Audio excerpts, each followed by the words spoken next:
y'all, this is Facts with the Flock with Pastor Steve. I call him Dad, and I am your host, Abby Prestridge. And the question for today is, you know how they say there are creatures way down deep in the ocean that we have never seen?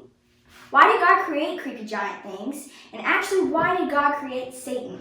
Why did he create creepy giant things? That is exactly what it says. So we started out with creepy giant things in the ocean, but we ended up with a real question of why did he create Satan? Yes. Oh, that's interesting. By the way, I'm so happy to be doing this with you, my daughter. This is great. So it's going to be a lot of fun. And so, let's answer the question. So I want to start with the answer to all of those questions, except for the last one, except for why did he create Satan, is for his glory. And we'll get to that scripture here in just a minute. So about all the creepy giant things in the ocean, it's just to show his glory and his majesty, and how big God is. It's just great. So, but I really am intrigued about the question, why did God create Satan? And so first of all, I want to start out with that Satan is not really his name. All right, we just sort of picked that up through translation of the Bible. And of course, here in Texas and most of the United States, we say Satan. And I guess most people say Satan. But really the Hebrew word is Satan. And so that's where the name Satan comes from. It comes from the actual Hebrew word that's Satan, is how it's spelled the same. Yeah. It's just said Satan. And it doesn't have a capital S because it's not a name. Right. And what Satan means in Hebrew, it means the adversary. And so if he has a name at all, it's the adversary. So it's not Satan and it's not, and we're going to talk about Lucifer here in a minute too, because that's another name for him is Lucifer. And so we're going to talk about where that name came from as well. But it just means the adversary. Well, in 1 John, the Gospel of John, chapter 1, verse 3 is what I meant to say. It says that all things were made through him, and without him, not anything made that was made. So that means that God created everything. Yeah. So in a sense, he did create Satan, but not to be Satan.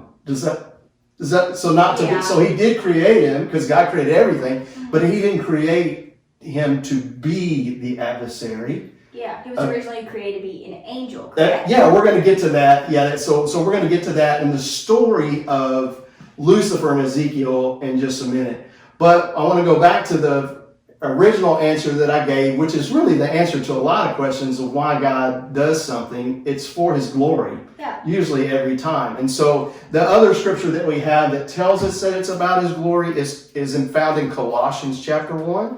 So Colossians, so if you go turn that in the New Testament. So Galatians, Ephesians, Philippians, Colossians.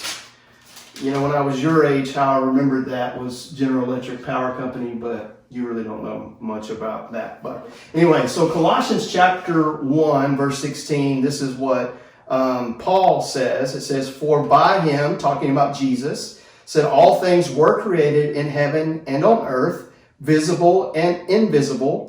So that means angels. That means, deemed fallen angels. So things that are in the spiritual realm that we can't see, he created those too. And even the creepy giant things in the bottom of the ocean. That we can't see. Yeah, he created those. So whether visible or invisible, whether thrones or dominions or rulers or authorities, all things were created through him and for him.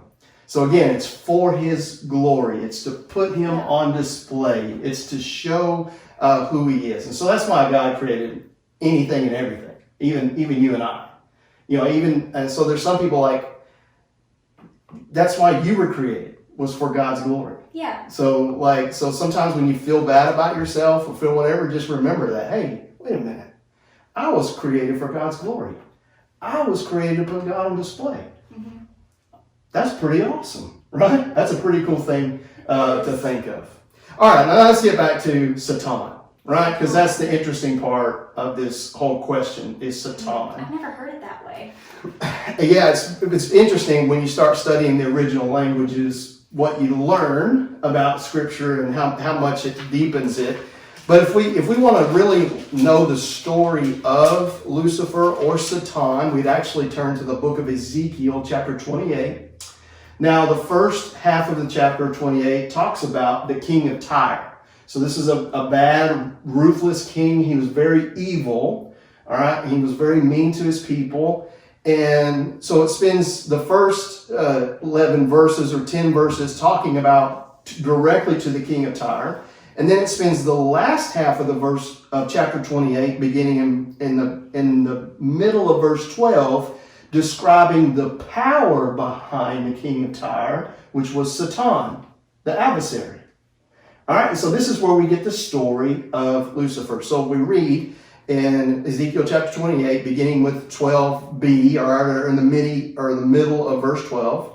This is what it says. It says, "You were the signet of perfection, full of wisdom and perfect in beauty.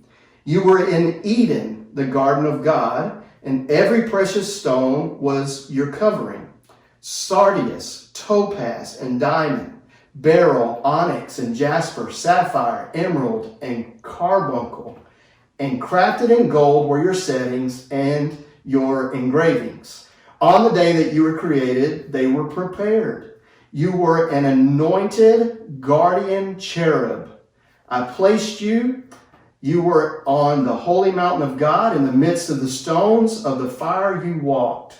You were blameless in your ways from the day you were created, till unrighteousness was found in you. In the abundance of your trade, you were filled with violence in your midst, and you sinned. So I cast you as a profane thing from the mountain of God, and I destroyed you, O guardian cherub, from the midst of the stones of the fire.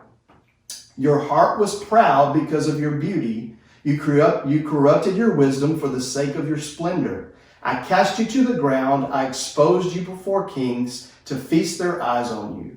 By the multitude of your iniquities and the unrighteousness of your trade, you profaned your sanctuaries. So I brought fire out from your midst. It consumed you, and I turned you to ashes on the earth in the sight of all who saw you. All who know you among the peoples are appalled at you. You have come to a dreadful end, and you shall be no more forever." So that is the entire story of Satan, the adversary. He started out in heaven as an angel. He was the chief cherub. He was the most beautiful creation that God had ever made. And then because of his beauty and splendor, he wanted to be God. And so because of that, it caused him to sin against God. All right, so God cast him down to earth. And then we get the future of now is that he'll be destroyed.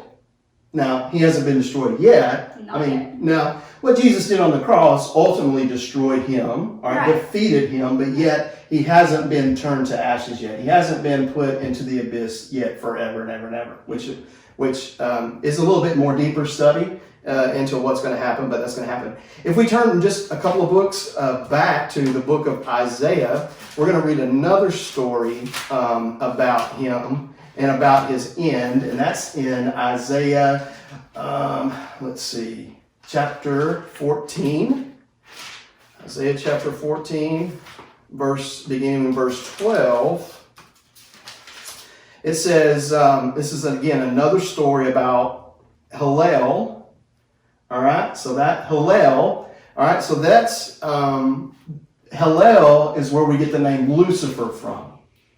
So when scribes and all that, when they were translating the Bible from Hebrew to Latin, Hillel translated into Lucifero, and some of the English translations kept the word Lucifer.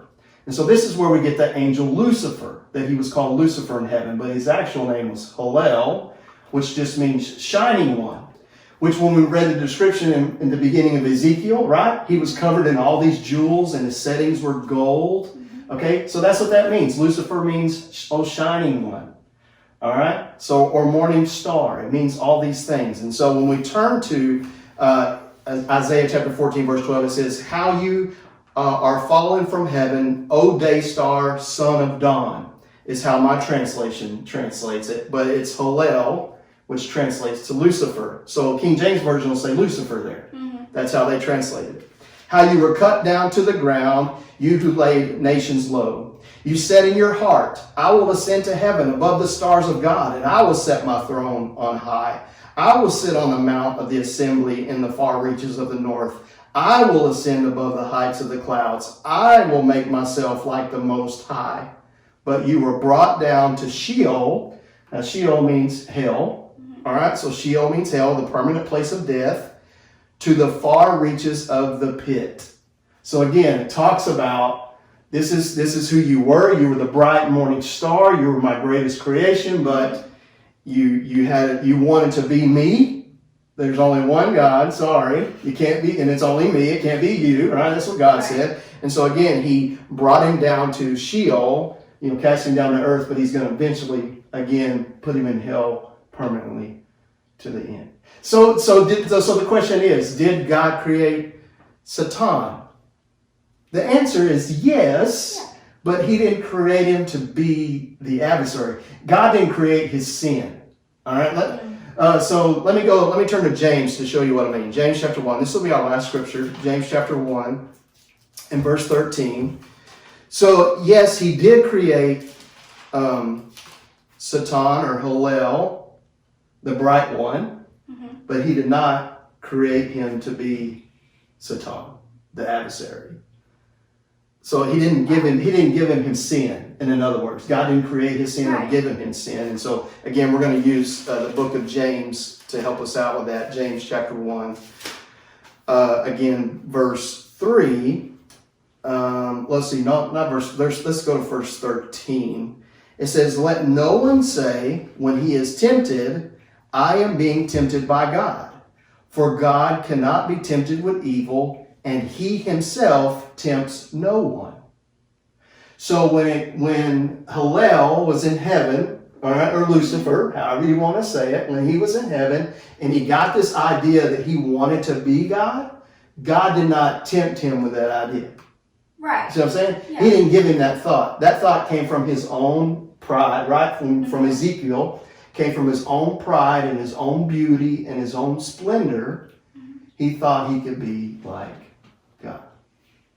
So yes, God did create Satan, or Hallel, but didn't create him to be who he became, which is Satan, the adversary.